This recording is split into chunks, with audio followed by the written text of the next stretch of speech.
کامیابیوں کے سفر میں نیا سنگ میل۔ پاکستان سپر لیگ کے جگمگاتے ایونٹ میں دو نئی ٹیموں کی دھماکے دار entry. P S L season 11 کے لیے ٹیموں کی تعداد 8 ہو گئی ہے۔ 185 کروڑ میں سیالکوٹ اور 175 کروڑ میں Hyderabad P S L family میں شامل ہو گئے۔ جناح کنونشن سینٹر اسلام آباد میں نیلامی۔ نئی ٹیموں کی نیلامی پورے پاکستان کی جیت۔ پی ایس ایل کے لیے یادگار ترین دن ہے۔ صدر وزیر اعظم فیلڈ مارشل بھی خوش ہیں۔ Chairman P C B Mohsin Naqvi نے کہا کہ یہ نیلامی ملک میں سرمایہ کاری پر اعتماد کا ثبوت ہے۔ بڈنگ سے پی سی بی کو 36 ارب روپے کی آمدنی ہوگی۔ سرمایہ کاری کو کرکٹ پر خرچ کریں گے۔ چیمپئنز کی پذیرائی۔ پی ایس ایل ٹیموں کی نیلامی میں رائزنگ سٹار ایشیا کپ کے چیمپئنز اور ہانگ کانگ سکسز کی فاتح ٹیم کو انعامات سے نوازا گیا۔ Chairman P C B Mohsin Naqvi نے انعامات دیے۔ رائزنگ سٹارز ایشیا کپ کے فاتح شاہینز کو 9 کروڑ جبکہ ہانگ کانگ سکسز کے چیمپئنز کو 1 کروڑ 85 لاکھ روپے کی انعامی رقم دی۔ ایران میں مہنگائی کے خلاف پرتشدد مظاہرے جاری ہیں۔ مظاہرین کی فائرنگ سے مزید 2 اہلکار جاں بحق اور 30 افراد زخمی ہو گئے ہیں۔ ہلاکتیں صوبے چہار محل اور بختیاری میں ہوئی ہیں۔ مظاہرین نے گورنر کے دفتر اور کئی دیگر سرکاری اور نجی املاک کو بھی نقصان پہنچایا ہے۔ 11 دنوں میں پرتشدد مظاہروں میں مرنے والوں کی تعداد 37 ہو گئی ہے۔ بلوچستان اور خیبر پختونخوا میں دہشت گردی میں خارجی ہاتھ ملوث ہے۔ دہشت گردی کے پیچھے فتنہ الہندوستان ہے۔ وزیر اعظم میاں شہباز شریف کا کوئٹہ میں تقریب سے خطاب۔ کہا پاکستان کا امن تباہ کرنے والوں کو مئی میں سب سے بڑا جواب دیا۔ بھارت کو فیلڈ مارشل سید عاصم منیر کی قیادت میں زناٹے دار تھپڑ مارا۔ بھارت معرکہ حق میں بدترین شکست کبھی نہیں بھولے گا۔ ہمارے شہداء کی قربانیاں کبھی رائیگاں نہیں جائیں گی۔ جس طرح 2018 میں دہشت گردوں کا خاتمہ کیا، بالکل اسی طرح دوبارہ دہشت گردی کے ناسور کو جڑ سے ختم کر دیا جائے گا۔ آج قومی شاہراہ N25 کا سنگ بنیاد رکھا ہے۔ اسے 1 سال میں مکمل کرنے کا کہا ہے۔ 5 دانش اسکولوں کا بھی سنگ بنیاد رکھ دیا گیا ہے۔ کچھی کینال کے لیے 40 ارب روپے درکار ہیں۔ اس پر بھی جلد فیصلہ کر کے بلوچستان کو تحفہ دیا جائے گا۔ دہشت گردی میں جو ہاتھ کار فرما ہیں وہ خارجی ہاتھ جو ہمسایہ ممالک کی طرف سے ہیں، جو اس دہشت گردی کو ہوا دینے کے لیے نہ صرف ٹریننگ مہیا کرتے ہیں، پیسے دیتے ہیں، اسلحہ دیتے ہیں۔ ان کے ناپاک عزائم جو پاکستان کے خلاف ہیں، اس کا سب سے بڑا جواب ان کو 6 مئی اور 10 مئی پچھلے سال ملا، جب ہندوستان کی فوج کو ہماری پاکستان کی بہادر فوج نے فیلڈ مارشل سید عاصم منیر کی دلیرانہ ان کی لیڈرشپ میں وہ زناٹے دار تھپڑ مارا کہ عمر بھر وہ یاد رکھے گا۔ انشاءاللہ دہشت گردی بلوچستان اور کے پی سے اللہ تعالیٰ کے فضل و کرم سے ضرور ختم ہوگی۔ M25 جس کو اب پاکستان ایکسپریس وے کا نام دیا گیا، آج اس منصوبے کا ہم نے سنگ بنیاد رکھا۔ جناب علیم خان صاحب اور سیکرٹری کمیونیکیشن اور چیئرمین NHA، ان کو میں نے یہ گزارش کی ہے کہ 2 سال میں نہیں، اس کو 1 سال میں مکمل کریں۔ آج ہم نے 5 دانش اسکولوں کا یہاں پر سنگ بنیاد رکھا ہے۔ 2 اسکول فلف اور ہم چاغی اور واشو میں ہم انشاءاللہ وہاں پر بھی اس کا آغاز کریں گے۔ 40 ارب روپے فلف اور چاہیے کچی کنال کے لیے۔ کچی کنال کے اوپر ہم اگلے 4 ہفتوں میں ٹھوس فیصلہ کر کے بلوچستان کے عوام کو ان کو یہ تحفہ دیں گے۔ وزیر اعظم نے بلوچستان میں پاکستان ایکسپریس وے N25 کا سنگ بنیاد رکھ دیا۔ کراچی تا چمن 810 کلومیٹر طویل سڑک دسمبر 2027 سے پہلے مکمل کرنے کا ہدف۔ شاہراہ کراچی کو چمن کے ذریعے افغانستان اور وسطی ایشیا سے جوڑے گی۔ منصوبے پر 400 ارب روپے لاگت آئے گی۔ وفاقی وزیر مواصلات عبدالعلیم خان نے منصوبے کو بلوچستان کے عوام کے لیے گیم چینجر قرار دیا۔ تقریب سے خطاب میں کہا NHA 40% کام بلوچستان میں کر رہی ہے۔ 735 ارب سے 16 منصوبے مکمل کیے جا رہے ہیں۔ بلوچستان کے دور دراز علاقوں کو قومی نیٹ ورک سے جوڑنا وفاق کی پالیسی ہے۔ صوبے کی ترقی اسی ویژن کے تحت ہو سکتی ہے۔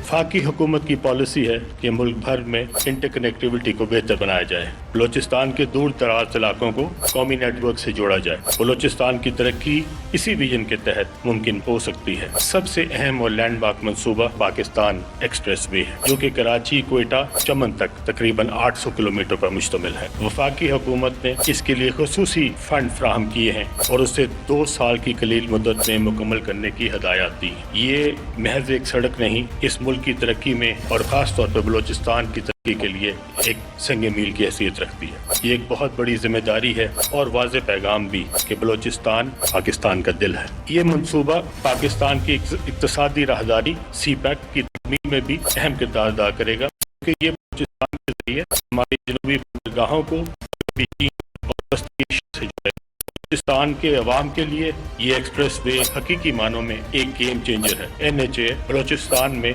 735 अरब रुपए के मंसूबों पर इस वक्त काम कर रहा है।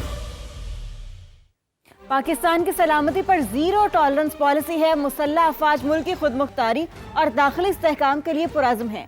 Field marshal chief of defence forces Syed Asim Munir का वाज़ेह पैगाम, कहा पाक फौज कौमी खिदमत की इक़दार को मज़ीद तक़वियत दे रही है। लाहौर गैरिजन के दौरे में अमरीकी आर्मी चीफ ने पाक फौज की ऑपरेशनल तैयारी, आला तरबियती मयार और जंगी इस्तेदाद में इजाफे से मुतल्लिक इक़दामात का जायज़ा लिया। फील्ड मार्शल सैयद आसिम मुनीर ने मुल्क की सलामती को कोई भी खतरा नाकाबिले बर्दाश्त करार दे दिया। चीफ ऑफ डिफेंस फोर्सेज ने लाहौर गैरिजन में फॉर्मेशन की ऑपरेशनल तैयारी और जंगी इस्तेदाद में इजाफे के लिए इकदामात का जायजा लिया। सिपह सालार को ऑपरेशनल तैयारियों पर तफसीली ब्रीफिंग, मुस्तकबिल के जंगी माहौल और तकनीकी जरूरियात के मुताबिक इस्लाहात और मंसूबों पर रोशनी डाली गई। फील्ड मार्शल ने एक खुसूसी फील्ड ट्रेनिंग एक्सरसाइज का मुआयना भी किया, जिसमें जदीद टेक्नोलॉजी का अमली इस्तेमाल दिखाया गया। ISPR के मुताबिक चीफ ऑफ डिफेंस फोर्सेज ने अफसरान से खिताब में कौमी सलामती को किसी भी खतरे के खिलाफ पाक फौज की जीरो टॉलरेंस की वाज़ेह पॉलिसी पर जोर दिया। सिपह सालार ने कहा मुसल्लह अफवाज मुल्क की खुद मुख्तारी, इलाकाई सालमियत और दाखिली इस्तेहकाम के लिए पुरअज़्म है। पाकिस्तान आर्मी जदीद तकाज़ों से हम आहंग रहते हुए नज़्म, पेशा वराना महारत और कौमी खिदमत की अक़दार को मज़ीद तक़वियत दे रही है।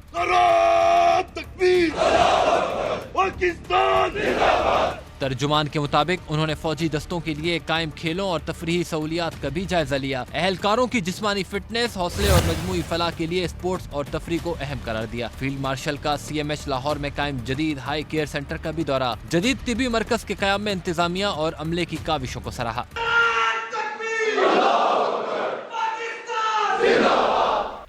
फील्ड मार्शल सैयद आसिम मुनीर से सरबराह बांग्लादेश फ़िज़ाइया air chief marshal Hasan Mahmood Khan की मुलाकात हुई है। दो तरफ़ा ताउन मजबूत बनाने पर इत्तफ़ाक़ हुआ है। मुलाकात में पेशा वराना ताउन और तरबियती तबादलों को मज़ीद फ़रोग़ देने पर जोर दिया गया है। पाकिस्तान की जानिब से बांग्लादेश के साथ देरपा दिफ़ाई ताल्लुक़ात का आज़म भी किया गया है। बांग्लादेशी एयर चीफ ने पाक अफ़वाज की पेशा वराना महारत को सराहा है और इलाकाई अमन व इस्तेहकाम के लिए पाक अफ़वाज के किरदार की तारीफ़ की है। मुअज़्ज़ज़ मेहमान ने नेवल हेडक्वार्टर्स का भी दौरा किया है। Naval chief admiral Naveed Ashraf से मुलाकात में आला सतह के दौरों और मुश्तरका तरबियती मशक़ों का तसलसल बढ़ाने पर इत्तफ़ाक़ किया गया। नेवल चीफ ने ख़ित्ते में बहरी अमन व इस्तेहकाम के लिए पाक बहरिया के मुख्तलिफ इक़दामात को उजागर किया।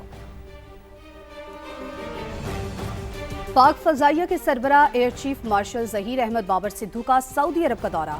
सऊदी शाही फ़ज़ाइया के सरबराह लेफ्टिनेंट जनरल तुर्की बिन बंदर के साथ मुलाकात में दोनों ममालिक की फ़ज़ाई अफ़वाज में ऑपरेशनल ताउन बढ़ाने पर इत्तेफ़ाक़। दिफ़ाई पेशा वराना महारत और तजर्बात के तबादले को मज़ीद वुसअत देने का फैसला किया गया। एयर चीफ ने Saudi chief of general staff Fayyaz bin Hamid से भी मुलाकात की। फ़याज़ बिन हमीद ने पाक फ़ज़ाइया के साथ मुश्तरका तरबियत और ऑपरेशनल ताउन बढ़ाने में गहरी दिलचस्पी का इज़हार किया।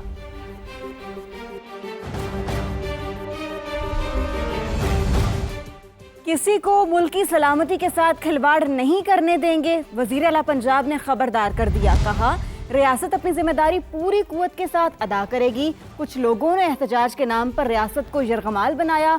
घरों को वीरान करने वाले खुद को मजहबी जमात का नाम देते हैं। लोग मजहब के नाम पर फितना जो है वो उसको फरोग दिया, बेरहमी से हमारे माशरे को उन्होंने तार तार किया। दीन की इससे बड़ी खयानत कोई नहीं है कि कोई दीन का नाम इस्तेमाल करे और फितने को फरोग दे। ये माशरे के लिए जहर है, ये इंसानियत का कत्ल है। एहतजाज के नाम पे उन्होंने रियासत को यरगमाल बनाया। पुलिस के नौजवान, कानून नाफिज करने वाले इदारों के नौजवान, रेंजर्स के नौजवान को उन्होंने शहीद किया, बेगुनाह उनका खून बहाया। लोगों की जिंदगी उन पे तंग कर देना, अल्लाह ताला की जमीन लोगों पर तंग कर देना, बेगुनाह लोगों को शहीद करना, उनका खून बहाना, उनके कारोबार को नुकसान पहुंचाना, इमलाक को नुकसान पहुंचाना। अगर ये फितना नहीं तो और फितना किसको कहते हैं? फितने की जो सरकोबी है वो सिर्फ हुकूमत का काम नहीं है, उसमें मुझे आपकी लम्हा भलमा मुआवनत की जरूरत है।